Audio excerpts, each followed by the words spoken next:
அப்படின்ற மாதிரி. அது எப்படி சூஸ் பண்ணீங்க?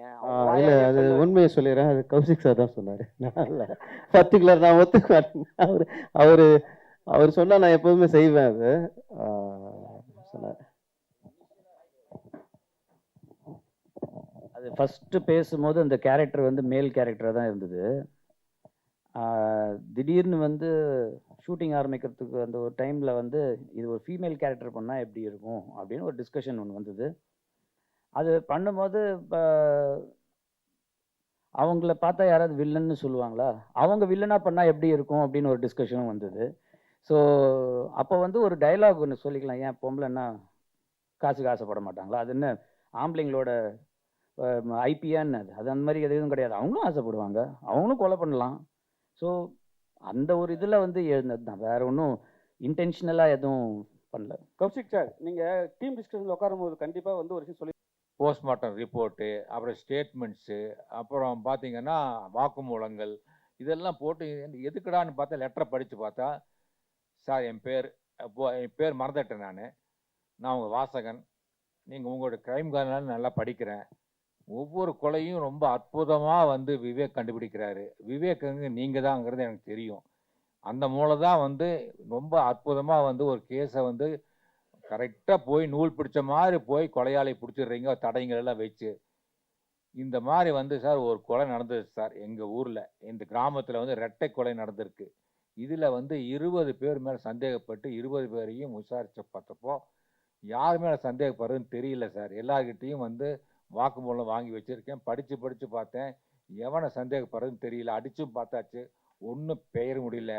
நீங்கள் தயவுசெய்து இதெல்லாம் படிச்சுட்டு இதில் எவன் கொலைகாரன்னு சொன்னீங்கன்னா நான் அவனை கைது பண்ணிடுவேன், கைது பண்ணி நான் சொல்லிட்டோம்னா எனக்கு ப்ரமோஷன் கிடைக்கும் சார்.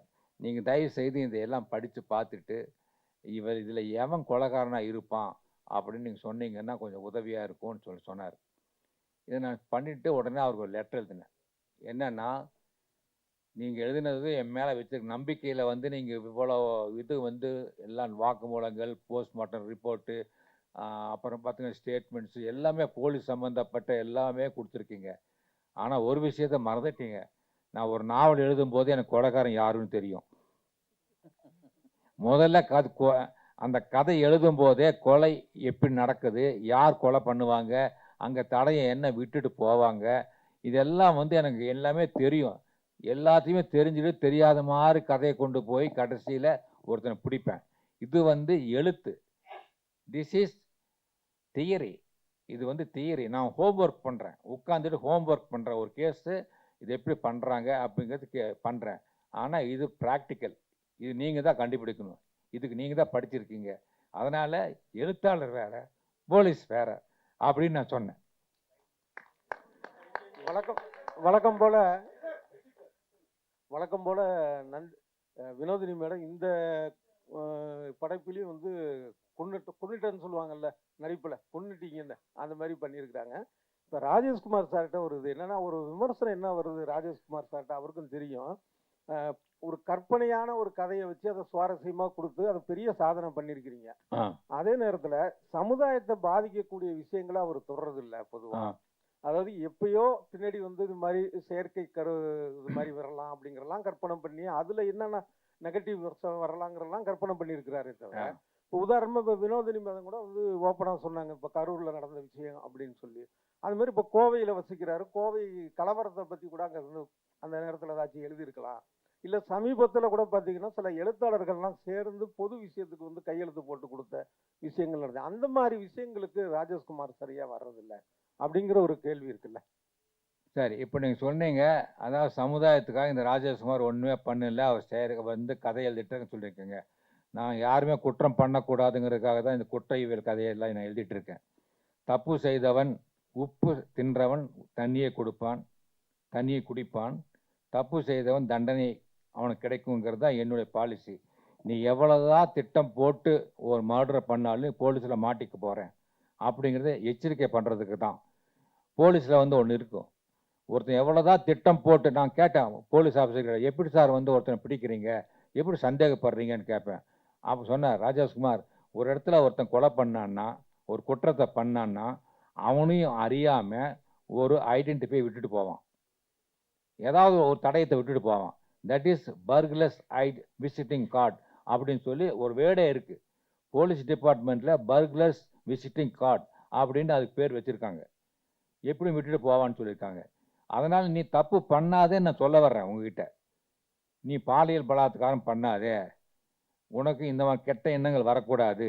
இப்போது அப்படி நீங்கள் சொல்கிறீங்க, அதாவது ராஜேஷ்குமார் நீங்கள் வந்து ஏதோ கதை எழுதுறீங்கன்னு சொல்லி, இதே வந்து சாராய் பாட்டில் என்ன எழுதியிருக்கான், குடியை கெடுக்கும், குடிக்காதுன்னு சொல்கிறான்ல, அப்போ ஏன் குடிக்கிறாங்க எல்லாம்?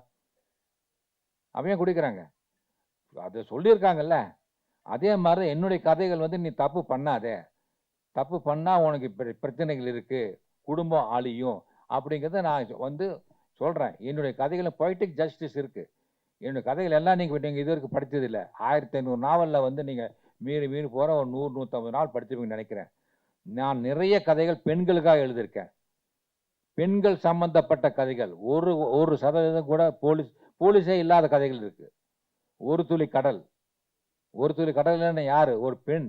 ஒரு பெண்ணோட மனசு தான் ஒரு துளி கடல். ஒரு பெண்ணோட மனதில் இருக்கக்கூடிய எண்ணத்தை வந்து யாரும் கண்டுபிடிக்க முடியாது. கடலின் ஆழத்தை கூட ஒருத்தன் கண்டுபிடிக்கலாம், ஒரு பெண்ணோட மனசில் என்ன இருக்கிறது கண்டுபிடிக்க முடியாதுன்னு சொல்லி என்னுடைய மகள்களாக நினச்சி நான் நின்று ஃபோட்டோ எடுத்துக்கிட்டேன். அந்த ஒரு மதிப்பு எனக்கு கிடைச்சது காரணம் என்னுடைய நாவல்கள் தான். அதனால் நீங்கள் சொன்ன மாதிரி நான் வந்து என்னுடைய இலக்கிய பணி தான். கிரைம் இல்லாத இதே கிடையாது. இன்னைக்கு வந்து மகாபாரதம் மிகப்பெரிய மெகா கிரைம் நாவல். சகுனி மாதிரி ஒரு வில்லன் உண்டா? பாலியல் பலாத்காரம் திரௌபதி பண்ணா, அது ஒரு இல்லை, அது வந்து கிரைம் இல்லையா? முதல் பெண் கடத்தல் யாரு? சீதையை ராவணன் கடத்திட்டு போனது. First kidnapping. முதல் கோர்ட் சீன் எது? கண்ணகிக்கும் பாண்டியனுக்கும் நடந்த அந்த சொற்போர். சிலம்ப போட்டு உடைச்சா நான் குற்றமற்றவன் அப்படின்னு சொல்லி அவ நிரூபிச்சா. இப்படி எல்லாமே கிரைம் இலக்கியம் தான். மகாபாரதம் வந்து கிரைம் தான். அது மண்ணுக்காகவும், ராமாயணம் பெண்ணுக்காகவும், சிலப்பதிகாரம் பொண்ணுக்காகவும் நடந்த 3 முப்பெரும் காப்பியங்கள். அதை இன்னும் நாம மறக்கல. Okay sir. Sir light sir. Sir கடைசியா ஒரே கேள்வி, ஒரே நிமிஷமா சார். லைட் சார், கடைசியா ஒரே கேள்வி, மை கொடு. சார் C5 தமிழ்ல இதுக்கு முன்னால வெப் சீரிஸ் எடுத்தீங்களா? அதோட ரெஸ்பான்ஸ் எப்படி இருக்கு? டேட்டாக்கு சொல்ல முடியுமா? எந்தெந்த மாதிரி இருக்கு? இதுக்கு முன்னால வெப் சீரிஸ் எந்த அளவுக்கு மக்கள் சேர்ந்திருக்கு, அந்த எண்ணிக்கை அது கொஞ்சம் விளைவா சொல்லுங்க. Well, overall the response that we've been receiving for the last 1 year, starting from Vilangu, if I have to talk about Anantam, where ma'am has also acted, Veduvan, which we recently launched it. The response, all the series have crossed a certain milestone and given us the subscription, you know, like how box office in the theaters it works. For us, it is the subscription. So the response has been phenomenal. We believe in the writers, we believe in good producers, and then eventually we fall with great actors. So our vision for our future projects also remains the same, that we join hands with great writers, like the legend that we have got over here. In future also, if we get a chance to work with sir, we'll be very privileged over here. So that's how the vision we are working on. Pavithra அவங்க கிட்ட கேட்கலாம். Heroine Pavithra கிட்ட ஒண்ணு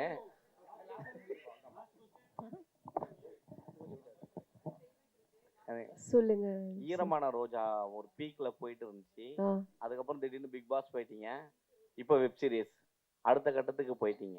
இந்த நடிப்பு அங்க இருக்கிறது வேற மாதிரி இருக்கும், இதுக்கு வேற மாதிரி இருக்கும். எப்படி நீங்க இது பண்ணீங்க? ஏன்னா லவ்வும் பண்றீங்க, சீரியஸ்னஸும் பண்ணிட்டு இருந்தீங்க இந்த இதுல. ஸோ எப்படி அந்த கொண்டு வந்தீங்க? ஆக்டிங் கிளாஸ் ஏதாவது போறீங்களா? ஏன்னா எப்பயுமே சிரிச்சுக்கிட்டே இருப்பீங்க.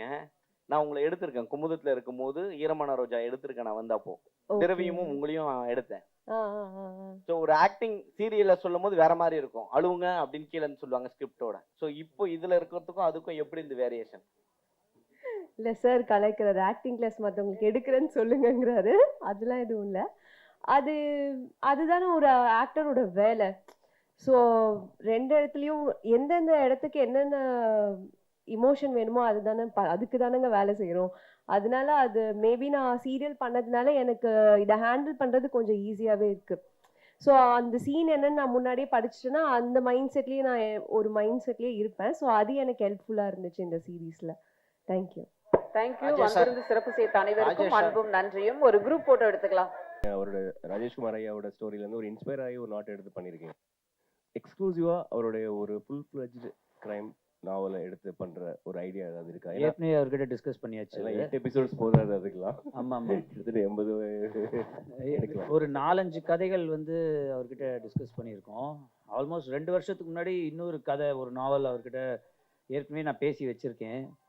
இது நடுவில் வந்து இது வந்தது. இது இல்லாமல் இன்னொரு கேரக்டர் வச்சு இது வச்சு நம்ம ஏற்கனவே சார்கிட்ட பேசி ஃப்யூச்சரில் பண்ணணும் சார், நெக்ஸ்ட் இயர்லாம் பண்ணணும் அப்படின்னு ஏற்கனவே பேசி வச்சுருக்கோம். அந்த பிளான் இருக்குது சார். ராஜேஷ் சார், உங்கள்கிட்ட நாங்கள் காலேஜில் படிக்கும்போது சார், உண்மையாகவே என்னோட ஃப்ரெண்ட்ஸ் எல்லாரும் உங்களுடைய பாக்கெட் நாவலை வாங்கி படிச்சுட்டு இருப்போம், போட்டி போட்டு படிச்சுட்டு இருப்போம். அந்த நேரத்தில் வந்து நம்மளுடைய பத்திரிகைகளில் வந்து ஒரு டிபேட்டே நடந்திருக்கு. உங்களுடைய கேரக்டர்ஸை வந்து சினிமாவாக எடுக்கிறதா இருந்தால் அதுக்கு யார் சூட்டாக இருப்பாங்க, கமல்ஹாசன் சூட்டாக இருப்பாரா, ரஜினிகாந்த் சூட்டாக இருப்பாரா அப்படின்ற ஒரு டிபேட்டே வந்து அந்த காலத்தில் நடந்துட்டு இருந்தது. எனக்கு நல்ல ஞாபகம் இருக்குது. அப்படி இருக்கும்போது இப்போ உங்களுடைய எக்ஸ்க்ளூசிவாக உங்கள் நாவல் படமாக்கப்பட்டால் அதில் அந்த விவேக் அப்படின்ற கதாபாத்திரத்துக்கு உங்களுக்கு இந்த நடிகர் நடித்தா பொருத்தமாக இருக்கும் அப்படின்னு நீங்கள் யார் நினைக்கிறீங்க? அதாவது என்னுடைய கதையை படித்தவங்களெல்லாம் சொல்லுவாங்க, இது விஜய் நடித்தா நல்லா இருக்கும், விவேகா, அஜித், இல்லைன்னா விஜயகாந்த், அப்படியெல்லாம் வந்து பல பேர் சொல்லுவாங்க. முதல்ல கமலஹாசன் சொல்லுவாங்க, அவர் ரஜினிகாந்த் சொல்லுவாங்க. ஆனால் என்னுடைய விவேக் வந்து இவங்களுக்கெல்லாம் அப்பாற்பட்டவன்.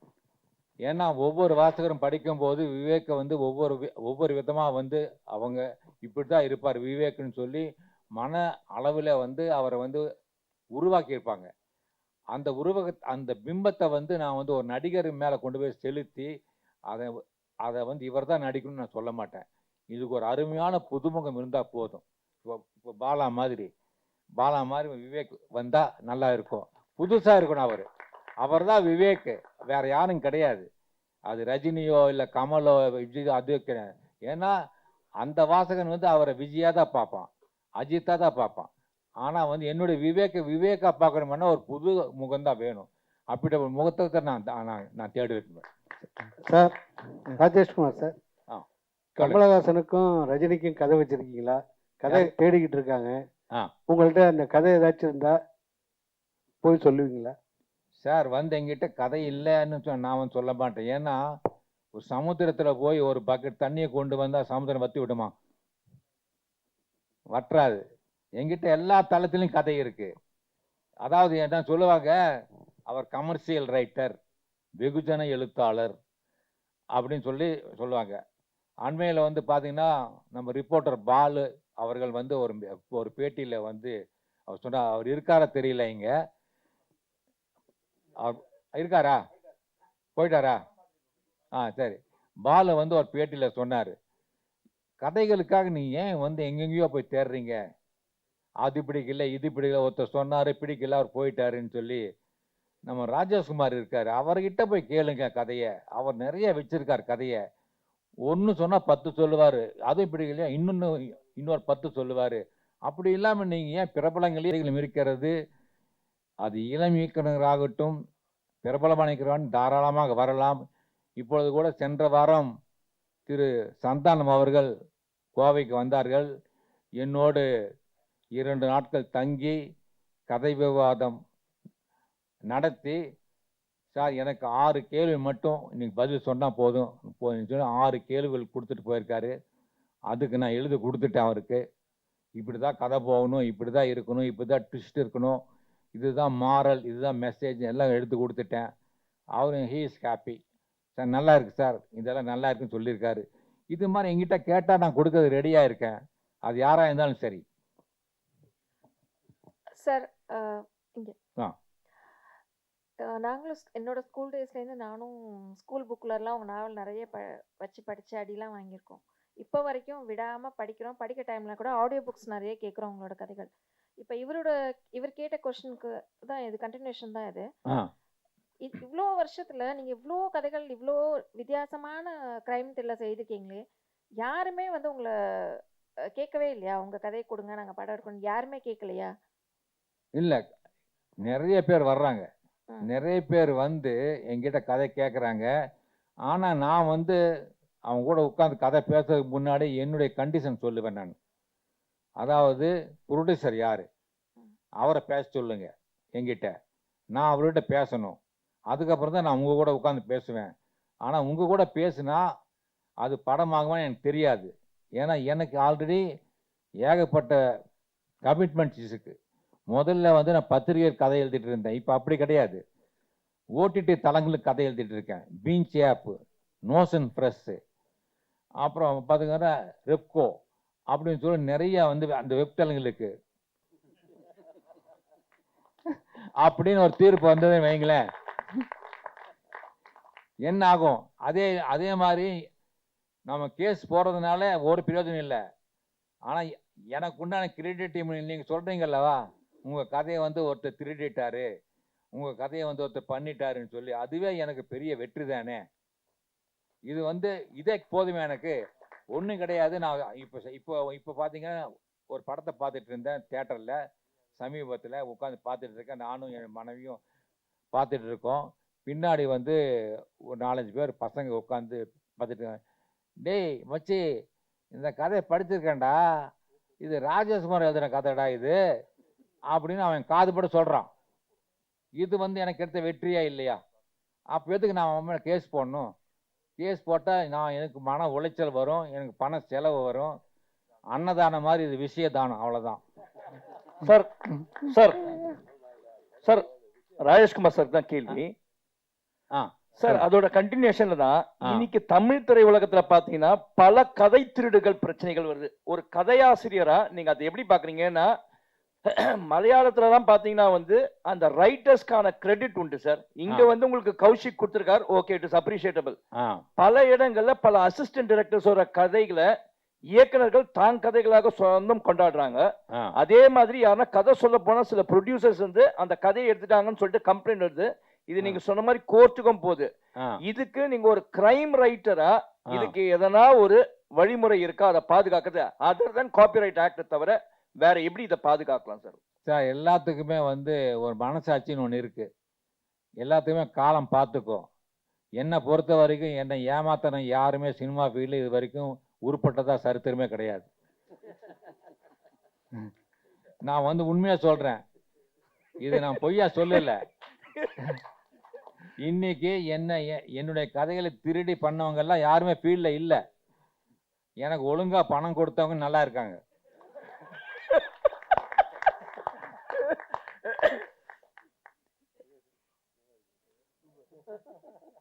பேசுற சார் கௌஷிக் சார், ஜி5க்கு தான் ஒரு கேள்வி சார். இப்போ கண்டினியூஸா நீங்க கிரைம் ரிலேட்டட் சப்ஜெக்ட்ஸாவே பண்ணிட்டு இருக்கீங்க, அதுக்கு வந்து வரவேற்பு நல்லாவே இருந்துட்டு இருக்கு. இப்போ அடுத்த கட்டமா வேற இந்த மாதிரி பைப் லைன்ஸ்ல இந்த மாதிரி கதைங்க வச்சிருக்கீங்களா? எப்படி இருக்கு இதோட இது இன்னும் எவ்வளவு நாள் தொடரும்? ரேகையை பத்தி அதான் ஒரே ஒரு கேள்வி அது கேளுங்க. மேடம், ஃபர்ஸ்ட் உங்களுக்கு ஃபர்ஸ்ட் வாழ்த்துக்கள். எந்த ஒரு நடிகையும் வந்து ஸ்டேஜில் இருந்து சாரி சொல்ல மாட்டாங்க. ஏன்னா அவங்களோட ஈகோ வந்து ரொம்ப மென்ஷன் பண்ணுவாங்க. அது ஃபர்ஸ்ட் உங்களுக்கு ஒரு வாழ்த்துக்கள். அப்புறம் வந்து இந்த படத்துல நிஜமாவே அது நான் வந்து பேசினது கொஞ்சம் கடுமையா இருந்தது தான். Sorry, very sorry. அதுக்கப்புறம் வந்து இந்த படத்துல வந்து நெகட்டிவ் ரோல் பண்ணியிருக்கீங்க ஃபர்ஸ்ட் டைம். பண்ணும்போது டேரக்டர் ஏதாவது சொல்லியிருப்பாங்க, நீங்க ஏதாவது கண்டிப்பா சஜஷன் சொல்லியிருப்பீங்க, நான் நல்ல நடிகடா, என்ன ஏன்டா இது போட்டு பண்றீங்கன்னு சொல்லிட்டு ஒரு விஷயம் நடந்திருக்கும். அதை பத்தி இல்ல, நான் வந்து இது எல்லா டைரக்டர்ஸ்ட்டுமே நீங்க கேட்டு பார்க்கலாம். என்னுடைய முதல் படத்துலேருந்து இன்னி வரைக்கும் நான் வந்து ஒரு டைரக்டர்ஸ் ஆக்டர். நான் வந்து ஒரு வீட்டில் நான் சொல்லிகிட்டே போவேன். ஆக்சுவலாக நான் ஸ்பாட்லேயும் நிறைய தடவை சொல்லியிருக்கேன், நான் மூளையை கைட்டி வச்சுட்டு தான் நான் ஸ்பாட்டுக்கு போவேன். ஏன்னா நம்ம வந்து ஃபஸ்ட்டு சில டிசிப்ளின் நான் மெயின்டைன் பண்ணுவேன். நம்ம டைரக்டருக்கு ஐடியா கொடுக்கறதுக்கு நம்ம வந்து அந்த இடத்துல நம்ம டைரக்டர் கிடையாது. அதே மாதிரி நான் வந்து போன உடனே இன்னைக்கு எத்தனை மணிக்கு முடியும் அப்படிங்கிற வார்த்தை நான் கேட்க மாட்டேன். முதலே அதை கேட்டுப்பேன், என்ன கால் ஷீட் கேட்டுப்பேனே தவிர இன்னைக்கு எப்போ முடியும் எனக்கு அப்படின்னு நான் கேட்க மாட்டேன். பேக்கப் அப்படிங்கிற வார்த்தை வந்து ஆக்டர்ஸ் யாருமே அந்த வார்த்தையை சொல்லக்கூடாது, டைரக்டர் மட்டும்தான் சொல்லணும். அதே மாதிரி கோ ஆக்டருக்கு வந்து யாரும் வந்து சஜஷன் கொடுக்கக்கூடாது, இப்படி பண்ணலாமே. அவங்க எவ்வளோ ஜூனியராக இருந்தாலும் நம்ம வந்து அது பல வருடங்கள் நம்ம நடிச்சிருந்தாலும் அதை நான் இந்த மாதிரி சில விஷயங்களை ஃபாலோ பண்ணுறதுனால நான் வந்து டைரக்டர் என்ன சொல்கிறாரோ, இப்போ இதுலேயே வந்து நானாக பண்ணியிருந்தேன்னா நான் என்னால் ஒரே பாணியில் தான் பண்ணிட்டு இருக்க முடியும். ஆனால் ஒவ்வொரு டைரக்டருக்கு நம்ம வந்து மோல்ட் ஆகும்போதும் நம்ம வேறு மாதிரி பண்ண முடியும். ஸோ இதுலேயுமே வந்து அப்படி தான் போனதும்.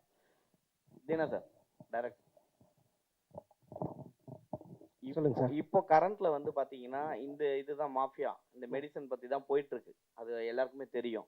சமீபத்துல கிட்னி கூட உங்களுக்கு தெரிஞ்சிருக்கும், அது வந்து திருடுன்னு சொல்ல முறைகேடுனாங்க. ஸோ நீங்க இவ்வளோ தைரியமா G5ல சொல்லும் போது அவங்க என்ன சொன்னாங்க? ஒருவேளை நம்மளுக்கு ரைடு வருமா, ஈடி வருமா அப்படின்னு ஏதாவது சொன்னாங்களா?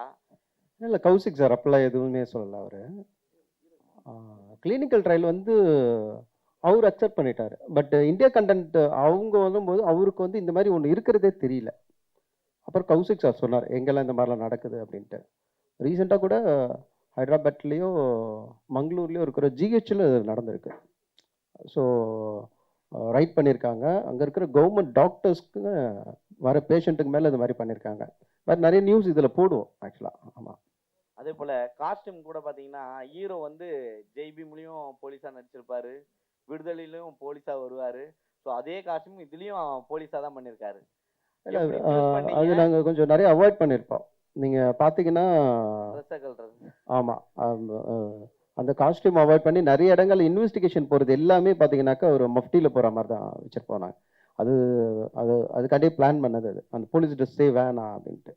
டைலாக் ரைட்டர் யார் இதுக்கு? நீங்களே நான் தான் பண்ணீங்களா? நான் தான். இல்ல வினோதி மேடமுக்கு ஒரு டைலாக் வச்சிருப்பீங்க, ஒரு கிளாப் கூட வந்திருக்கும். பெண்கள்னா லஞ்சம் வாங்க மாட்டோமா